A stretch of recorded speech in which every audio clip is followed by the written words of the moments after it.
Muito bem, irmãos, o nosso tema dessa noite é Transformados para Transformar, Romanos capítulo 12, verso 2. Os irmãos podem manter as suas Bíblias abertas, as versões são diferentes, mas o texto é o mesmo. Há um texto em grego que foi traduzido para a língua portuguesa, e tradução sempre é um grande desafio. Nunca conseguimos traduzir o mesmo texto da mesma forma. Então, certamente, se a gente colocar 4, 5 tradutores traduzindo o mesmo texto ao mesmo tempo, teremos 5 traduções diferentes na linguagem, mas se forem tradutores fiéis ao idioma, à verdade, então eles traduzirão com palavras diferentes, porém com o mesmo sentido, de acordo com o que vem do texto da língua original. Nós não temos um texto original da palavra de Deus, ou seja, não temos o primeiro texto que foi produzido lá pelos profetas, pelos evangelistas, mas nós temos as cópias desses textos. E as traduções, elas se baseiam nessas cópias. E a tradução para o português já foi feita primeiramente por um português, um menino, e a partir, me parece, por volta aí de 12 anos de idade, já tinha toda a inclinação para traduzir. Então isso é extraordinário, né? Tem uns gênios, né? Tem esses geninhos de Deus para fazer o trabalho de Deus. E depois tivemos várias outras traduções e atualizações do texto, da língua, né? Porque a língua ela é dinâmica, e às vezes a língua portuguesa, das nossas versões antigas, tem palavras que boa parte delas a gente nem sabe, né? Então a gente precisa ficar recorrendo ao dicionário. Recorrer ao dicionário é bom, né? Porque aumenta o nosso vocabulário. Mas quando a gente pode ler e entender o máximo do que a gente está lendo, é melhor ainda, né? É bem melhor. Então, eu gostaria que os irmãos dissessem comigo, eu vou dizer uma versão aqui que vocês conhecem, diz assim, verso 2 de Romanos 12, e não vos conformeis com este mundo, mas transformai-vos pela renovação do vosso entendimento, para que experimenteis qual seja a boa, agradável e perfeita vontade de Deus. Então a gente fala da mente, fala do entendimento, fala da renovação da nossa mente, para que experimentemos a boa, perfeita e agradável vontade de Deus. Então é possível, nesta noite, você experimentar a vontade de Deus para a sua vida, porque você permite que o seu entendimento seja renovado nesta noite. E você permite que o mundo não faça parte da sua vida, que o padrão seja outro. O que significa esse texto, esse verso que lemos? Essa primeira parte, não vos conformeis com este mundo. O apóstolo Paulo está dizendo que não devemos seguir o esquema do mundo, que não devemos nos deixar guiar pelo modelo do mundo, que não devemos seguir o padrão do mundo. Veja, irmãos queridos, que há um padrão estabelecido pelo próprio sistema mundano para que você e eu caminhemos nesse padrão, para que você e eu sigamos esse modelo, esse esquema. Se não escolhermos o padrão de Deus, inevitavelmente seguiremos o padrão do mundo. É natural que isso aconteça. Então nós precisamos, a Bíblia está nos convidando nesta noite, a seguirmos na contramão da história, a vivermos de modo diferente, sermos diferentes para fazer diferença. Ser diferente, muitas vezes, traz incômodos, traz piadas, traz chacota. Eu me lembro meu tempo de criança e meu tempo de adolescente, que realmente a gente sofria muitas críticas por andar com a Bíblia na mão. Então no trabalho sempre havia críticas, sempre havia piadinhas, para que a gente se desviasse do propósito, para que a gente se desviasse do caminho, para que a gente se desviasse do padrão de Deus. Em grego, há 4 palavras usadas no Novo Testamento para falar de mundo. Há o padrão cosmos, ou seja, o estilo do mundo ordenado em oposição ao caos. Então, o cosmos, o universo, o mundo ordenado por Deus. Mas há o padrão Ge. O padrão Ge é o padrão do planeta Terra. O planeta Terra é muito bem organizado, com as suas leis, né, com tudo muito bem planejado por Deus, apesar da nossa interferência, apesar do nosso descuido, como mordomos, né, desse planeta tão lindo, mas há esse padrão, esse modelo do planeta Terra. Também o grego fala da estrutura oikumene. Oikumene significa a estrutura do mundo habitado. Mundo habitado. Mas há também um quarto sinônimo para a palavra mundo, que é o usado aqui nesse texto de Romanos 12:2, que é o padrão aion, ou seja, o esquema da era ou o padrão do tempo.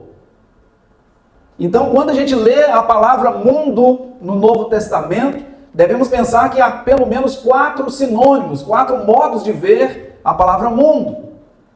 Quando a Bíblia diz, não ameis o mundo, não está falando do planeta, do mundo habitado, não está falando das pessoas, de não amar as pessoas. Está falando do cosmos, né, das leis distorcidas, né, pelo próprio ser humano. Nós somos mestres em distorcer leis. E as nossas leis, pensando nas leis brasileiras, há muitas brechas. As nossas leis são compactas, a nossa Constituição, né, que já tive o privilégio de ler, mas a gente precisa estar relendo e atualizando. Sempre os advogados, eles acham brechas na lei e às vezes acabam trazendo uma interpretação mentirosa, falsa, de uma lei que aparentemente seria uma lei boa, né, se aplicada corretamente. Estamos vivendo tempos assim, em que a lei já não é mais lei. Tudo está relativizado. Depende, aí você tem 10, 12 pessoas interpretando a mesma lei, e uma delas pensa diferente de todas as outras, e de repente aquele pensamento diferente é o que vai ser aplicado. Não se pensa na interpretação da maioria. Aqui Paulo está falando, não vos conformeis com este mundo aion, o mundo do tempo, da era, o esquema do tempo. A palavra de Deus está nos desafiando a não seguirmos o padrão do nosso próprio tempo. Os modelos do mundo, eles mudam com o tempo. O que era certo há 20, 30 anos atrás é errado hoje. O que é certo hoje pode ser errado daqui a um ano. Até coisas banais, como vestimenta. O terno, por exemplo, né? E tantas formas, tantos modelos. Modelo de beleza. O modelo de beleza antigo era das pessoas mais rechonchudas. Hoje o modelo de beleza é o contrário. Né? Aquelas pessoas sequinhas, né? Então, que para as pessoas antigas, no modelo antigo, seria uma aberração. Os pais iam dizer, mas tadinha da minha filha, tadinho do meu filho, né? Eles não estão comendo, não estão se alimentando. Os modelos mudam com o tempo e precisamos estar atentos a essas mudanças.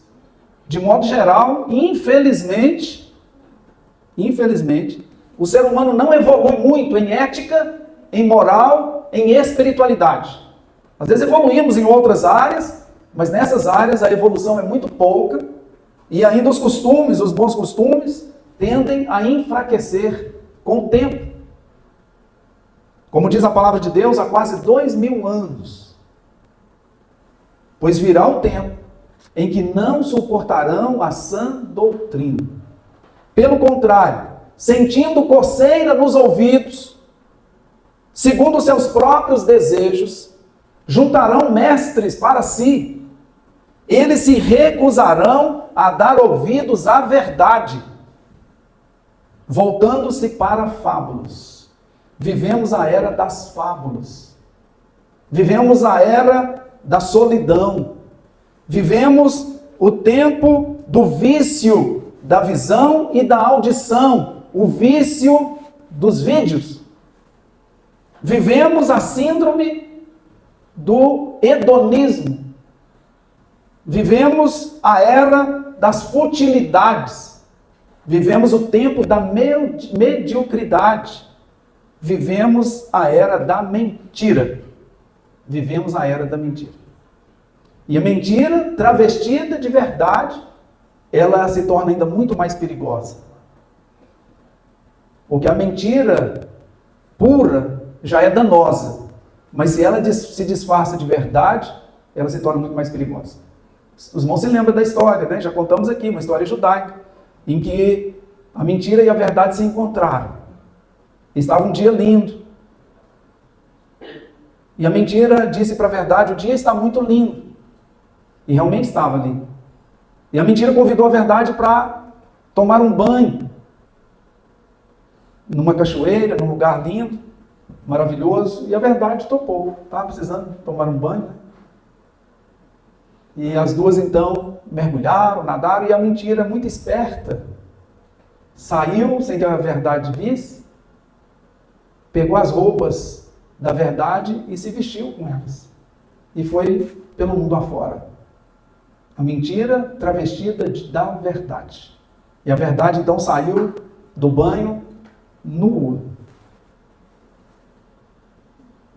A mentira, diz o ditado, tem pernas curtas. Mas a mentira disfarçada de verdade, ela é um pouco mais difícil de ser percebida.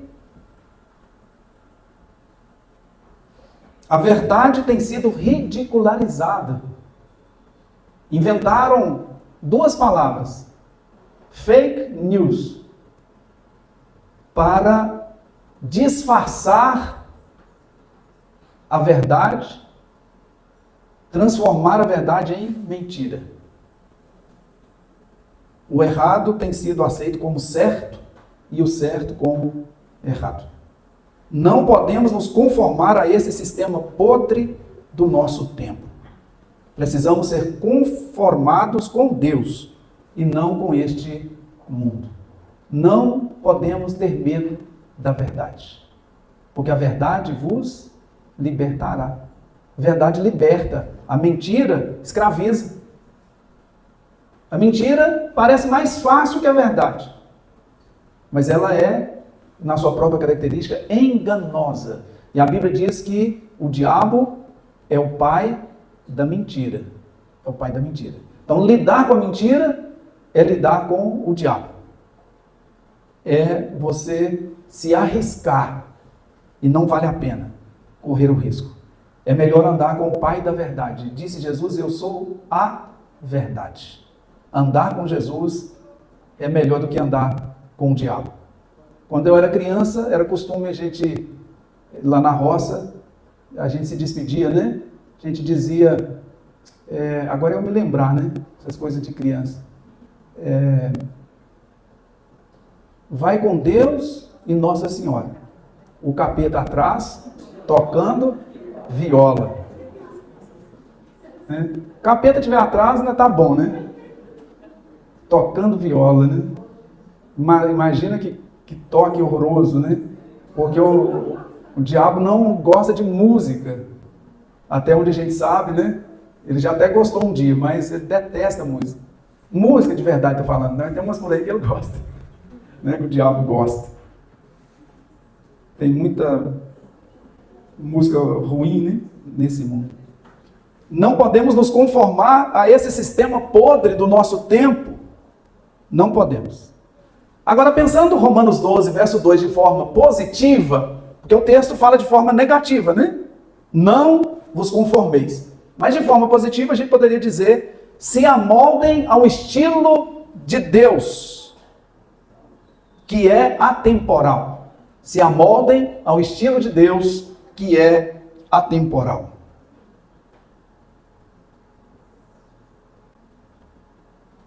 O estilo de Deus prevê ação positiva, firmada na verdade e no amor incondicionais.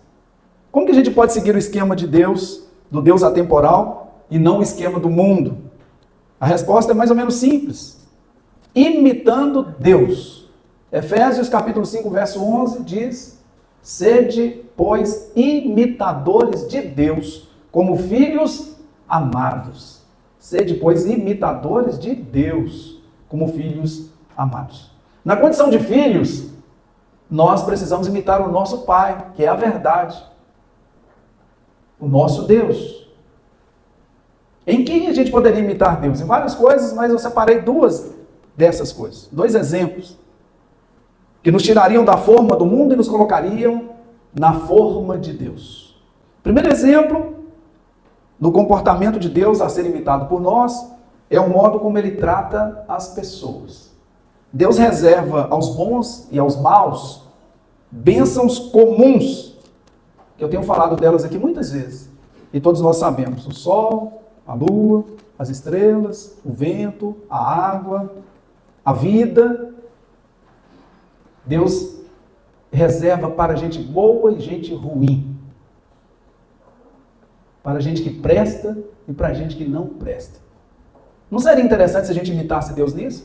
Se a gente tivesse um embornal, uma sacola, uma capanga, né? Para falar a linguagem aqui lá da roça, repleta de coisas comuns para amigos e inimigos. Uma dessas coisas se chama perdão, que a gente pode oferecer para amigos e para inimigos. Uma outra, a capacidade de caminhar uma segunda milha quando somos confrontados. Uma outra, a capacidade de ouvir queixas. A nossa entrega, por exemplo, como voluntários, num projeto de resgate de vidas, de ajuda humanitária, como está acontecendo lá no Rio Grande do Sul. Temos muitos irmãos nossos ali, aqui de Minas Gerais, de todo o Brasil, empenhados, né?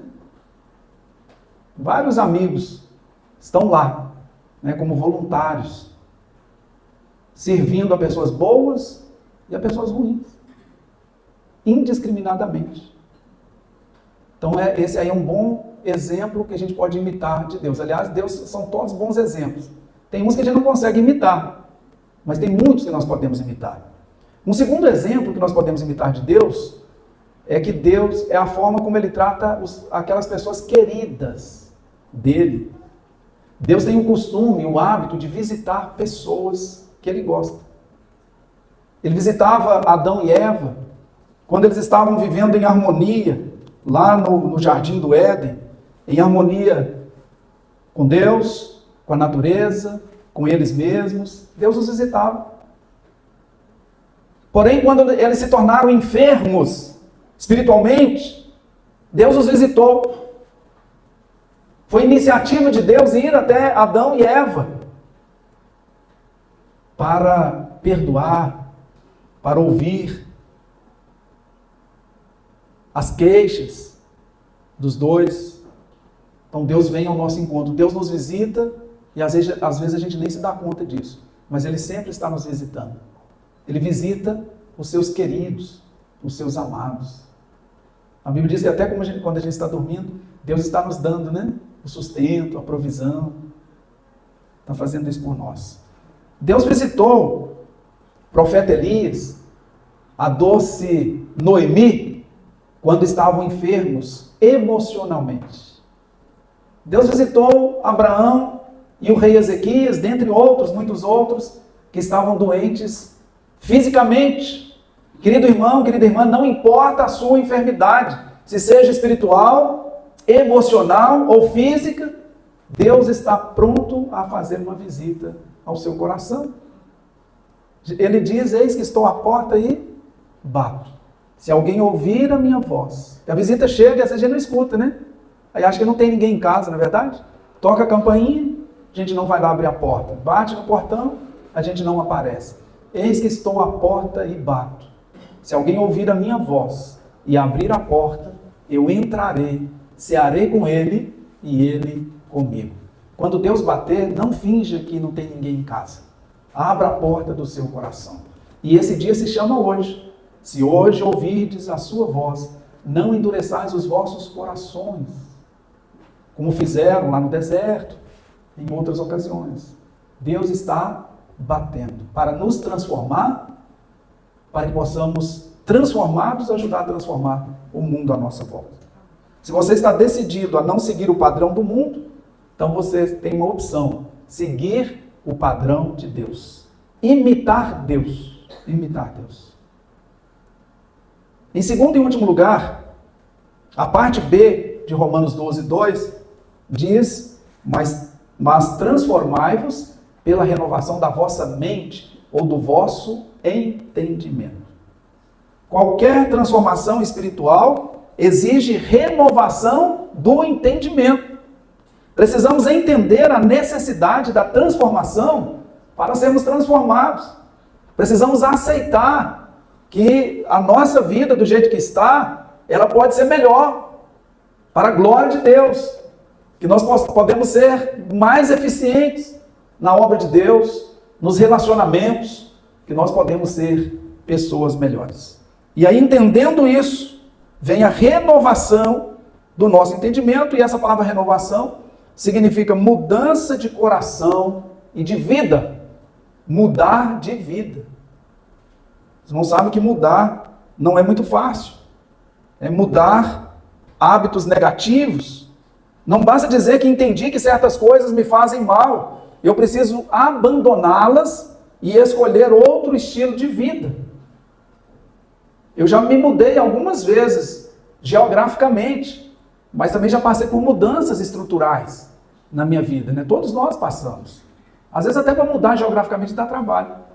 Você imagina sair da roça para a grande cidade de Paracatu, Minas Gerais, né? Depois fazer uma transposição para Belo Horizonte. Belo Horizonte era uma coisa gigantesca. Prédios imensos. Uma multidão de pessoas. Era um negócio, um caos para quem é do interior. Primeiro contato com a capital, aquele susto. Uma coisa monstruosa. Depois fiz outras mudanças. Para Israel, para o Reino Unido, e depois volto para o Reino Unido. E tantas viagens, e mudança de bairro, mudança de endereço. Nós que somos pastores, mudamos também de uma igreja para outra, né? Somos peregrinos. Por isso eu digo, você não deve jamais deixar a sua igreja por causa de pastor. Pastor é transitório. Você é permanente ali. Você tem uma história. Então tenha paciência, espere o pastor mudar. Não mude, né? Ou mudar, né? Você não está sendo um bom pastor, ou se mudar mesmo, né? Arrumar as malas e cair fora. Falando em mala, quando eu cheguei em Belo Horizonte, eu nunca tinha andado de ônibus, como chama? Lotação, né? Coletivo. Na minha cidade não tinha isso, então foi novidade. Eu cheguei com uma mala gigantesca, né? Que ela só tinha aquela mala, tinha de tudo lá, né? Rapadura, abacate, acho que tinha de tudo lá. Não tinha recurso, né? Uma pobreza danada. E sem apoio. Você imagina quando você muda sem apoio, né? Quer dizer, a única pessoa que me apoiou, assim, espiritualmente, foi a minha avó, que me criou. Não tive apoio, na época nem da igreja. E olha que eu era um pregador, fui um dos principais pregadores da igreja. Comecei a pregar aos 15 anos de idade. Aos 18, quando vim para Belo Horizonte, para fazer o seminário, o apoio que eu tive foi de arrumar trabalho melhor para mim, né? Já conseguiram para mim um estágio na Caixa Econômica Federal. Naquela época a gente começava como estagiário e seguia a carreira lá. Então, eu abri mão, né, disso tudo e vim.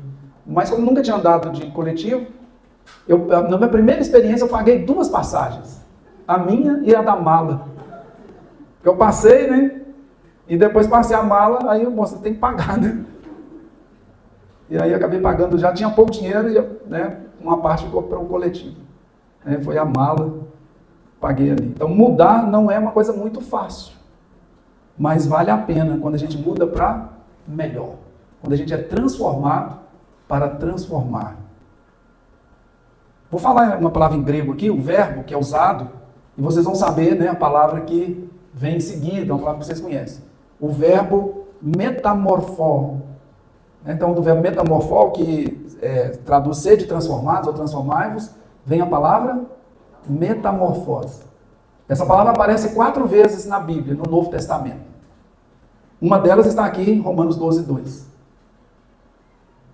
As outras 2 em Marcos e Mateus, quando fala da transfiguração de Jesus, que Jesus se metamorfoseou diante dos seus discípulos amados. E uma 4ª e última vez que aparece essa palavra, segundo aos Coríntios 3,18, que diz que somos metamorfoseados de glória em glória na imagem do Filho pelo Espírito. E eu faço uma pergunta: como se dá o processo da metamorfose espiritual? E eu trago 3 exemplos bíblicos.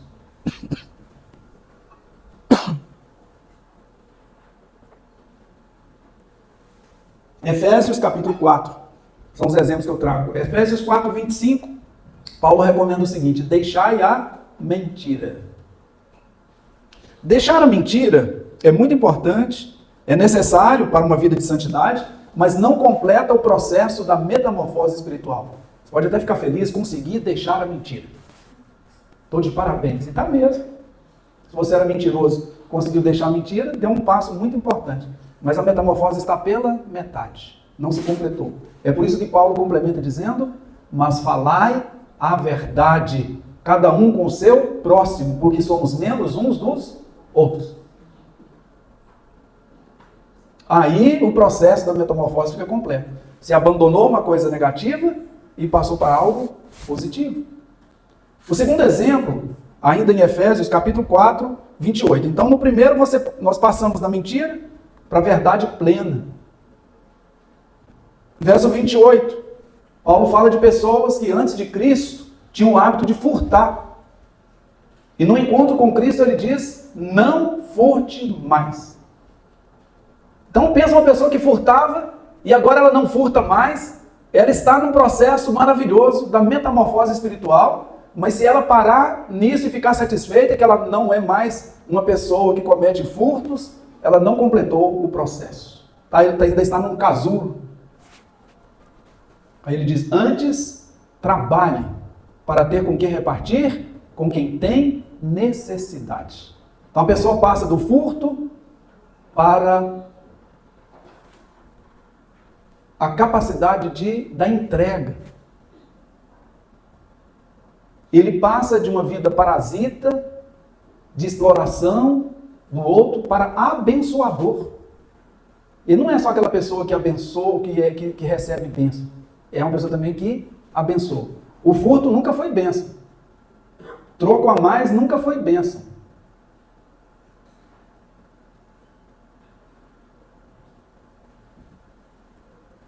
Quando essa pessoa passa a trabalhar e repartir com quem tem necessidade, aí a metamorfose fica completa. Ele passa do furto para a honestidade. Da vida parasita para a vida de abençoador. Muita gente acha esquisito, né? A gente tem exemplo de jogadores de futebol. Eu gosto muito de futebol. E houve uma discussão grande recentemente, né? O jogador que fez o gol, né? Um jogador do América, né? Que o goleiro estava machucado.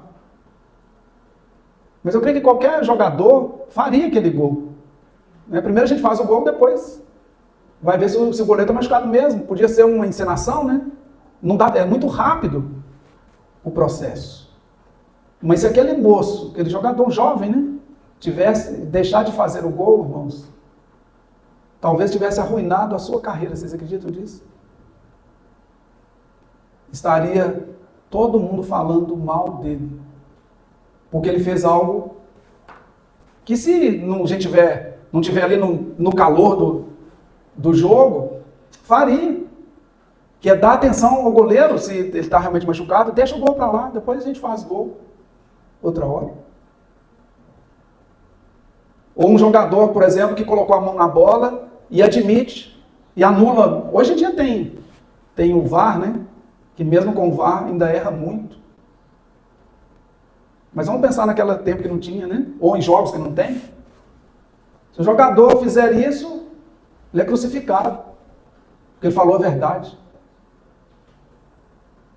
É um exemplo banal, mas que pode prejudicar uma carreira. Eu escutei um jogador, irmãos, coisa de 20 e tantos anos depois, o jogador infeliz, por um comentário, eu não vou dizer o nome do apresentador, né, do narrador, mas um comentário de um narrador de futebol famoso, vou falando, vocês já sabem, né? E que o jogador acabou com a carreira daquele jogador, porque ele errou um gol que imaginava que qualquer um faria aquele gol, como se ele tivesse errado por querer. E esse moço carregou isso a vida inteira, mais de 20 anos depois, ele dando entrevistas e falando o quanto que ele sofreu, tantos anos, por causa daquele comentário de um narrador de futebol. Terceiro e último exemplo do processo da metamorfose espiritual, Efésios 4:29. Não saia da vossa boca nenhuma palavra torpe. Ele não diz assim, não saia da vossa boca palavras torpes. Não saia da vossa boca nenhuma. É um desafio interessante, né? Nenhuma palavra torpe. Aí eu fico feliz que agora eu consigo não sair palavra torpe da minha boca. Mas se eu parar nisso, a metamorfose espiritual ficou pela metade. É por isso que Paulo complementa. Mas saia da vossa boca a palavra que for o quê? Boa, útil, para quê? Edificação. Para que aqueles que a ouvem, aqueles que a escutam, possam ser edificados, ou possam ser agraciados, para dar graça a quem ouve. Quer dizer, você deixou de falar palavrão, palavra despudorada, imoral, impudica, indecente, libidinosa, obscena. Deu um passo importantíssimo, mas o outro passo é, você agora fala palavra graciosa, palavra que edifica, que transforma. Gente, palavra, eu estou dizendo, o moço ficar 20 e tantos anos sofrendo, palavra tem um poder terrível. Tem um poder terrível. E Deus tem misericórdia de nós, né? Da nossa língua, que a Bíblia diz que é como um... Eles não tinham um palito de fósforo, mas como se fosse um palito de fósforo, que incendeia uma floresta inteira. A língua. Para concluir, uma pergunta: por que muitas vezes não experimentamos a boa, agradável e perfeita vontade de Deus? A resposta também parece simples, né? Porque nós não permitimos que Deus nos transforme. Ou não queremos passar pelo processo completo da metamorfose espiritual. Ficamos pela metade, ou de repente nem começamos o processo. É aquela cigarra que diz assim, eu estou tranquila em ser cigarra, não preciso de mudar de pele, né? A cigarra, ela muda de pele de uma forma extraordinária, né? Ela tem chama um exoesqueleto, né? Eu escrevi alguns contos, né? Chamamos contos, chamei de contos, não, de crônicas. Crônicas das Águas, são as histórias dos animaizinhos, né? Na Arca de Noé, contando a sua história. E eu falo lá, dentre vários deles, da cigarra, né? Como um super-herói, né? Que tem o exoesqueleto. Dá trabalho para a cigarra, ela tem que sair daquilo ali, ela sai contorcendo e ela fica indefesa. Eu mostrei para o Gabriel, né, uma cigarra que tinha acabado de sair, de se tornar uma nova cigarra. Foi, Gabriel? E a gente podia, chegamos pertinho dela, podia encostar na cigarra, ela totalmente indefesa. Ela fica vulnerável. Às vezes no processo de transformação, a gente pode se sentir vulnerável. Vai perder emprego porque falou a verdade. Eu já contei para vocês aqui, né, do meu chefe lá, quando eu era adolescente, antes de vir para o seminário. Ah, assim, você gosta do que você está fazendo aqui? Trabalhava de ajudante mecânico. Eu disse, não. Eu trabalho porque eu preciso. E era o dono da empresa. Ele falou, você gostaria de fazer o quê então? Eu ia te mandar para Belo Horizonte para fazer um curso de mecânico. Então, nesse caso, não vou mandar mais, né? Ele está certo. Mas se eu fosse no escritório aqui, eu ia gostar. Falei, então, era um sábado, ele disse, então, hoje é seu último dia. Dá uma olhada lá. O escritório ficava no alto, né? E a oficina lá embaixo, uma oficina grande. Era uma revendedora da Volks. Hoje é seu último dia aqui. Eu entendi, estava correto. Se eu não gosto do trabalho, está muito certo de me mandar embora, né? Falei, na segunda-feira você vai trabalhar aqui, você vai trabalhar no alto agora. Vai trabalhar comigo aqui. E trabalhei com ele lá, de office boy. Foi a época em que eu decidi que eu deveria passar por um processo, uma mudança, na minha certidão de nascimento. Fui até o cartório para que fosse feita uma mudança. Emancipação. Aos 17 anos eu estava emancipado. Podia casar, podia fazer o que eu quisesse. Nunca precisei usar. Mas foi um processo. Tirou 2 acentos do meu nome. Então hoje eu não preciso acentuar mais nem Tarcísio nem Araújo. Antigamente tinha acento. Mas na certidão de emancipação, eles ficaram lá de presente, né? 2 acentos, né? Lá no cartório. Estão lá até hoje. Se eu não resgatar, eles vão continuar lá, né? Mas eu não fiz questão, não. O verbo experimentar, do grego dokmazo, tem a ideia de colocar à prova, examinar.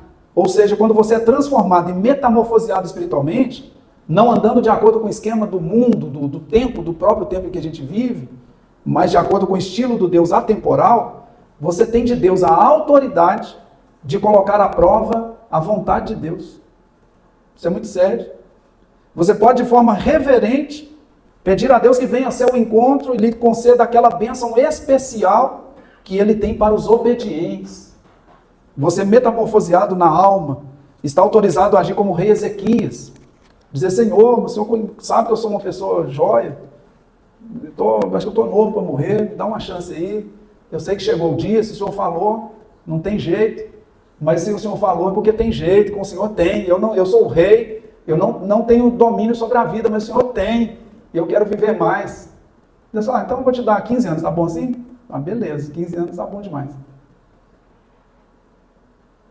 Deus tem bênção inédita para você, obediente. Vale a pena obedecer a Deus. Segundo a vontade de Deus, o abençoador, ele vai nos atender e vai nos dar o que é melhor. Se ele levasse Ezequias, seria o melhor naquele momento. Mas, às vezes, nós vamos ser surpreendidos como Ezequias. Já imaginou? Aí eu vou morrer amanhã, vou dizer hoje. A gente só morre hoje, né? A gente não morre amanhã. Mas, então vou morrer amanhã, será hoje, né? E Deus chega para mim e está assim, você vai morrer hoje. Ô Senhor, obrigado pelo aviso, não dá para quebrar um galho, não. Eu estou gostando de viver. Dá para o Senhor acrescentar mais uns aninhos aí. E vocês podem saber que Deus tem acrescentado anos à sua vida e você nem sabe disso. Te livrou de um acidente, de uma bala perdida. A gente vê pessoas morrendo, só tropeçou, caiu e morreu. Hoje mesmo estava no velório, né? De um irmão querido, um irmão em Cristo. Hoje, 7 e pouco da manhã. A vida é passageira. E a gente, qualquer momento, a gente está partindo. Mas Deus tem bênçãos inéditas para aqueles que o amam, para os amigos deles. Deus é assim. Dá bênção para todo mundo. Gente que não presta também. Mas aquelas pessoas que o amam, têm certas regalias. E que Ele, o abençoador, o soberano, cuja vontade é soberana, mas é um soberano em amor, que ouve os seus súditos, os seus filhos. Que Ele nos abençoe no nome de Jesus. Amém? Muito bem. Estamos chegando ao final do culto desta noite. Agradecemos aí o pessoal do Solos Ágape, né? Sempre prestativos. Sempre bom ter a participação de vocês, é uma honra para nós, tá bom? Deus te abençoe.